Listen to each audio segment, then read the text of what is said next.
You're at home with Jim and Joy, and you are an important part to our EWDN family, and we are so delighted that you've welcomed us into your home. You know that we would love to hear from you, so please send us an email with a question or a comment to jimandjoy@ewtn.com. And today we're thrilled to be having back with us Conor Gallagher to our show. Conor is the CEO of Tan Books, a prominent author and speaker, and the host of his own podcast called The Conor Gallagher Show. And today he's here to continue his conversation about his great book and company called Well-Ordered Family, which is a 6-part family management system that will help you reclaim order and clarity in your family life using tried and trusted business tools. A Well-Ordered Family provides coaching services to create customized plans for your family to optimize its potential. Go out to the great website. You will learn so much. It's called wellorderedfamily.com. Well, we certainly enjoyed having a great conversation with Conor yesterday, and it was so action-packed and full of so many wonderful treasures of ways that, you know, as young couples or families, you feel overwhelmed, you feel like you've been taken out to sea and you don't know how to get back to the shore. It's like, and life just happens, but you have to be intentional.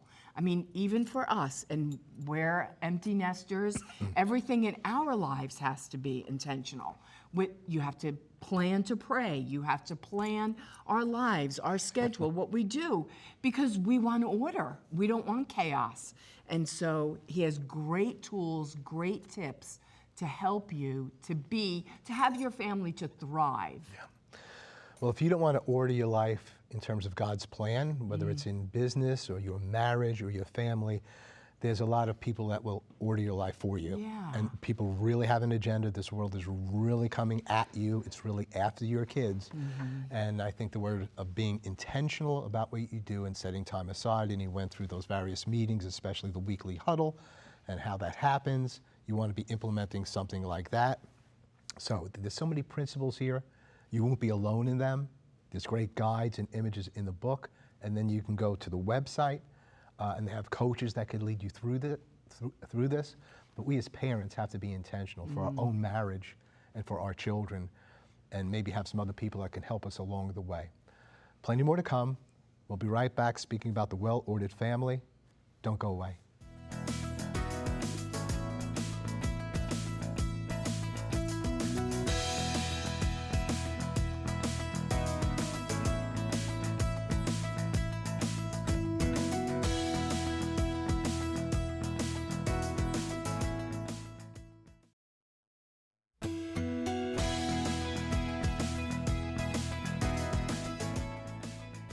Welcome back. Well, our guest today is Conor Gallagher. He's the CEO of Tan Books, and he's authored a great book that I encourage you all to get. It's called The Well-Ordered Family.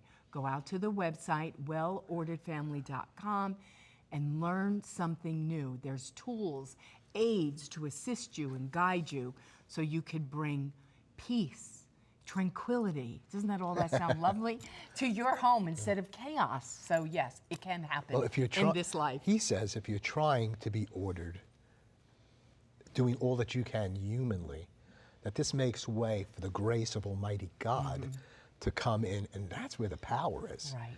It's not only, you just want to be well ordered. That's what you were saying. And I just like the power, and that God's power can move more fully as we are ordered properly, like receiving the Eucharist.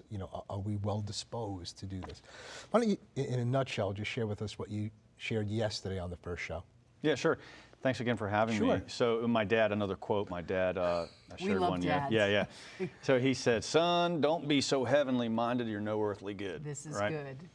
And the idea there is we can't, as Catholics, we can't just pray our way into a happy family. Like, it's more than that. We're natural creatures, and so we have to operate within this natural order. And that's where this comes in, right? So there's a 6-part system that we've come up with that are based on business principles. So every organization, I don't care if you're EWTN or a church or a business or a family, you need vision. And vision actually, I want you to think of a visionary. Like Tan publishes a lot of books about visionaries, like mystical visionary. Sight, like I see this coffee cup, that's what actually traditionally the word sight means. Vision is seeing that which is not there. Vision's seeing something like an apparition, okay? So a visionary for a family has to see the possible that's not yet there. So envision 10 years into your family, what do you really want it to become? Unity is alignment around that. Jim Collins, the greatest business mind of the 21st century, said 1% of success is vision, 99% of success is alignment around the vision. And that's unity, and you do that with family meetings, et cetera. Systems is like, how do you operate, on a daily basis? What's the schedule? What's the routine? That's where, the rubber meets the road, right? Metrics, what are you measuring? If you care about something greatly, you're gonna measure it, right? And so what do you want to measure? People at home, you gotta figure that out. Put it on a paper. I have a scorecard for you to fill it out, and you track key things that you want to track in your family. Relationships, I do a lot of assessment tests. It's fun. You love to assess each other. You love to assess your teenagers, your little kids. It's fun. Conflict resolution tools. And then the discernment is how do you make decisions and how do you solve problems? Because we all have them in our family life. In a nutshell, that's the 6-part system. Yeah. Excellent. Well, it seems like one of the key areas, the big talk has to do with technology. Yeah. For adults, especially for our children, smartphones, all of this, how does that fit into what you've just mentioned about all these different areas or about processes, regarding that? Yeah. How are you working that through? How can you help our families? So I've gone around the country talking about this at parishes, all different kinds of groups, and people will inevitably after the event say, this is so much, where do I start? What's the first thing I do? And I say, Eisenhower said, there's important and there's urgent, and what's important is not always urgent, and vice versa. So here's something that parents at home, this is something that's important and urgent. Get control of the technology in your house today. Don't wait till tomorrow. And so I created something called the Digital Policy Builder, okay? And it's a tool that you can access on our website. You sign up and you can get this tool for free, and it's in the book. And it's basically asking you questions about what type of digital consumption you're going to permit in your family for your kids, right? And so it's the what kind of content, okay, what websites, with whom can they communicate? I mean, heck, now kids are playing, Xbox with somebody in India. I mean, that's a different world than we grew up in, right? So with whom can they communicate? When can they communicate? Like if I had my cell phone, which is with my son David in the control room, I could show you that there's an alarm that's set for 9 p.m. on my phone, and it goes off. The dinging starts at 9 p.m. and it's entitled Death Alarm. Because if my kids don't have their technology downstairs in the proper place by 9 p.m., they're dead meat, okay? So I call it the death alarm. You can't have technology running freely upstairs, especially at night, especially behind closed doors. But the most important thing I've learned from experience is the what, the how, the when. The most important question for technology is where, okay? Your kids are gonna be much more careful if they have to have their cell phone and their laptop downstairs. If it's behind a closed door, behind a locked closed door, who knows what can happen? So the where, parents, you have to get control of where your kids are consuming technology. And don't, it's like Reagan, you can trust but verify. I don't wanna say your kids are bad, but you can't just fully and completely trust them with technology. My kids know there's a limit to privacy in my house. And I'm gonna go through their cell phones. I'm gonna go through their search history. And we have to have the filter technology and the safeguards, but they can get around that. So developing this digital policy to where you're really intentional about all the different technological aspects of your family life, who, what, where, when, why, it's really important. And the why, I make it very clear. I want my children to stay pure. Kids, I want you pure. We sit around and say, I'm doing this to help you maintain the virtue of chastity and to just read books and participate with human beings rather than just getting sucked in. But you gotta be very intentional and tell them. So that's the most important and urgent part of this, I think, in today's world. Digital policy, get it today, it's important. And it's important because as parents, we are to disciple and to train them up in the way that they should go. And you want to protect their eye gate. I mean, that, you know, just like, and you have to work that in them so that they could say, that is not good, that's not good for my soul. Hey, Dad, this isn't good for my soul. Yeah. And limit the time on the phone. Yeah. Say, Facebook gets 15 minutes of my day. That's the end of story. I don't need to know anything more than that. And we have to discipline ourselves, and parents have to lead the way. The problem is parents sometimes are not leading the way before their children. And it's like, okay, you're making these rules, but then you're the enforcer, but you have to be the, you know, you have to be the example also. And you can't be bullied by your kids. And I mean, I see this happening at age. Oh my God. You know, I know 3, some 5. these kids have phones and they're like 5 and they're playing with. And when the mother or father says no, it's like, they're pitching a fit. They have come apart. And It's like, wait a minute. But like you said, you got to be a model of this, Right. and then you can't be intimidated by your child. You know, you're responsible for their health and well-being. This is really a life and death thing. If they see something, or they just are getting addicted to it. You see this? Yeah, it's constant, and this is where I think the coaching comes in. Like, okay, it's easy to say this, right? It's easy to tell people, hey, go get control of technology, just use the tool. But from a practical, this is really hard. You're like battling against the world, you know, contra mundi, you know, and you're asking your kid, especially if they're in school, it's like 10 times harder. We're blessed to homeschool, right? So, but when you're in school, it's like 1,000 times harder. So you need, this is consistency. It's consistency. So I helped kind of break a horse one time. And to break them, you have to desensitize them to certain things. Like they have to get used to being touched, and you know, you climb up on their back, you know, and they have to get used to these things. With your kids, the way to make this work over an extended period of time is you desensitize them to the conversation. You have to speak openly about the dangers and about the safeguards. And our coaching services, one example is how we will talk to mom and dad on a regular basis, say, hey, what's your policy? Is it written out? Have you communicated with your kids? Have you been checking on your kids? And mom and dad need the coaching. They need the help to stay on this regularly over time. Otherwise, it's one random burst of anger that you have with your teenager because they broke the policy. Right. I found that it's usually not kids lying and cheating with the phone. It's usually a breakdown of communication between mom, dad, and the kid. Because if you give them an inch, they'll take a mile. We know that, right? There's a lot of funny stories about how you try to restrict technology and they just find a way around it. And they're like, I didn't technically break the rule, you know? You never said YouTube, you know? So coaching can kind of help with this. Yeah. Now, a thing that you do in the book, and I like this part, is you do a study and assessment of temperaments. Yeah. And it really is important to know your child's way. I mean, everybody comes different from God, right? We're all not cookie cut and like, okay, you're a Gallagher, so you're gonna act and look and be like this. No, we're all unique and wonderfully made. And so it's good to know thy heart. Yeah. And so tell our family about the importance of the assessment. Yeah, I think all the assessment tests out there, I think the Greek temperament is like the best one because God came up with, by the way, I mean, Hippocrates came up with this, you know, a long time ago, the Hippocratic Oath, people may have heard of. What are some of the temperaments? Okay, choleric, melancholic, sanguine, phlegmatic. Yes. Those are the Greek temperaments.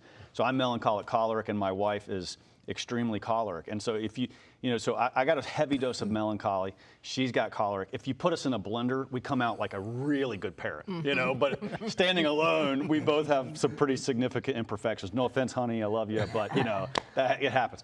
So point being is I also like to say, you know, out of 16 kids, they're all opposites. You know, it's like I have 16 kids, they're all opposites, which is just kind of funny. But God made them. God hardwired these kids in a certain way, and working against that, fighting against that is just silly. So, you know, as a melancholic, I have a hard time parenting sanguine sometimes because they're the class clown and I'm a serious thinker and I can just see them as light, you know, just kind of silly. And my wife can have, as being choleric, she can have a hard time with phlegmatics because they're kind of so easygoing and laid back. They look lazy to her, right? So studying these, and it's all in the book, but studying these and seeing, and I got a lot of tips for if your kid is this way and you're that way, be sure you don't do this and don't do that. So I have a lot of tips for communicating with, you got to work with what God made. Stop, like Ambrose told Monica, if you would just pray for your son, Augustine, okay, we're talking about Ambrose, St. Ambrose, Augustine, his St. Monica, his mother, St. Monica. Ambrose said, the great bishop, if you would just pray for your son as much as you complain about him, he'd probably already be a saint. You know what I mean? And so if we would spend our energy working with the temperament that God gave them, Yeah. as opposed to being frustrated with it, we would get so much more traction. Yeah. No, that is real. And you want to understand, as parents, I think God equips us and gives us the key to our child's heart. And this is a tool, right? You want to understand them. You want to declare, even our twins that are identical, they are uniquely and wonderfully made. They look exactly the same, but they're different. And so you want to know that. And then because you want to blow on the sail of their life and send them sailing. In the book, you also give the strengths of each character, so sanguine, a choleric, a phlegmatic. You give their strengths and their weaknesses to help you identify, so you can go, oh, that's why they're like that. Where I'm trying to make this person just like me, so we can all get along and raise a camp of little people like me. Well, it's not supposed to be like that. No, right? and reality is, if your spouse was just like you, it wouldn't function well, and it'd be boring. Even worse, it'd be boring. You know, and if all of your kids were just like little mini-me's, it's just silly. So yeah, I mean, I think that the temperaments are a great way to do that. But there's other assessment tests that we use in corporate life, all kinds that I put in the book, because these assessment tests all kind of find a different part of personality or strengths and weaknesses. My point is, come to your family with a little bit of business mindset, right? Again, they're not your employees, okay? I know that. But when we're at work and you're working with your employees, you're so much more attuned to like working with them, building them up. Why? Money's on the line, your reputation's on the line. And so you behave really well. Why is it that we're more polite to a random stranger than we are to our own spouse sometimes? You know, it's stupid. But we do this. And so again, I'm at work doing all these assessment tests and trying to really communicate in just the right way so this person can understand. And I go home and I just kind of fall apart. So the whole point here is that I can go home and put some of my business thinking on and really, really be a lot stronger for my family, both my spouse and my kids. That's just, the temperament's just one example. Right. We're going to take a break at this point. You're sharing so much good news and wisdom and reality. We're so very, very grateful. We'll have a few more minutes. Get us your best stuff. Get ready. So we'll continue this conversation. Go to the wellorderedfamily.com for all the information there, for coaching, how to implement the matters that Conor is speaking about. He doesn't expect you to do this alone. He's not doing it alone. So we all have, coaches or people of God, as we should have them, speaking into our own marriages as well as our family. We'll be right back. Please don't go away.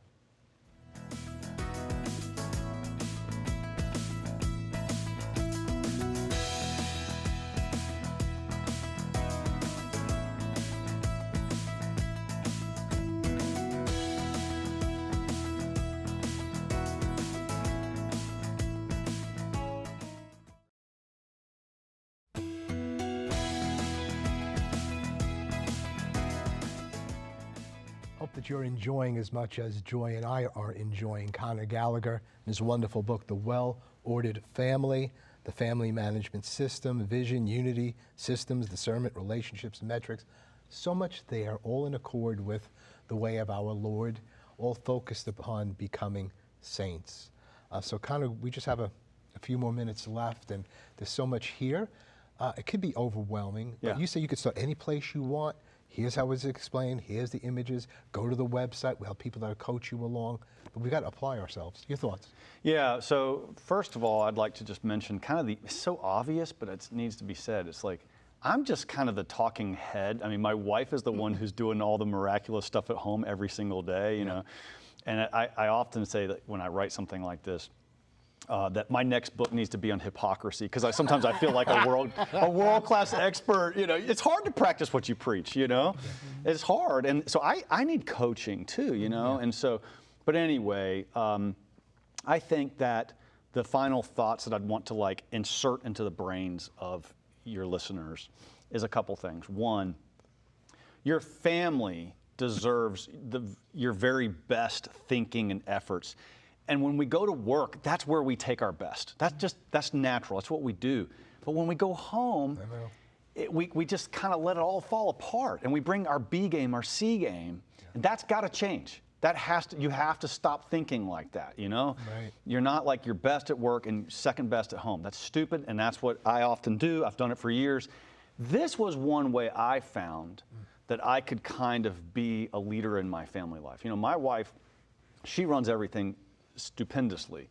But when I go home, I gotta try to be something there. I can't just be like the oldest of the children, you know what I mean? I have to try to lead in some way, and I struggle. I know that the father is a spiritual leader of the family in a very particular way, and sometimes I wonder, what the heck does that really mean? I just lead the prayer? I mean, what does that mean, you know? And I struggle with that, and so this was one way that I have found that I can try to kind of spiritually lead my family is by helping my wife. In many ways, I'm her helpmate in making the house run smoothly, you know? And we both bring different skills. Now, with that, how do you begin this? How do you get into this? Well, on our website, you have a free assessment test. Like if you go, just say, take the assessment test. It's a big old red button. You click that button. Everyone likes an assessment test. So that assessment test will test you on what you think your strengths and weaknesses for each of the parts of the system, right? And so maybe you're really strong on vision, but maybe you're really weak in discernment because you get hung up on decision making, or you procrastinate and don't make the tough decisions when you need to. Maybe you don't talk about the things that are needing decision. So this assessment test will show you strengths and weaknesses, and then just trust me, just do the free consultation with our coach. Right. It's free, and if you think that we can help you, then you talk to a coach every 2 weeks, every 4 weeks, whatever you want, for as much or as little as you want, and we help you walk through implementing this system in your life. Every family is unique. Your family is blessed by God in totally different ways than mine, and I think this system is generic enough because it's based on natural law, and it can apply to your family in some way, and a coach can help you with that. Excellent. We're going to stop right there. Excellent. You've done a wonderful job with this. I think you said you were last here 30 years ago. Almost, Let it be almost. 30 years ago. But send your wife to us. I will. Ashley, we want to be with her. I will. Please get the Well-Ordered Family, EWTNRC.com. Go to the website, wellorderedfamily.com, and go there. There's so much that you've heard today. It's broken down so very well in the book, but you have real people. You can take the assessment test that he's speaking about. It doesn't take long. And then you can have coaches that could lead you along. So in the midst of all this talk about the family, we must never forget the mother and the father, the husband and the wife, who need to be stable and well, and all that fits into this well-ordered family. Each member of the family, in the midst of all these systems, each member of the family is a sacred, human, unique life. All that gets considered here. You're an important part of this EWTN family. You're never alone, and you're always at home with Jim and Joy. Bye now.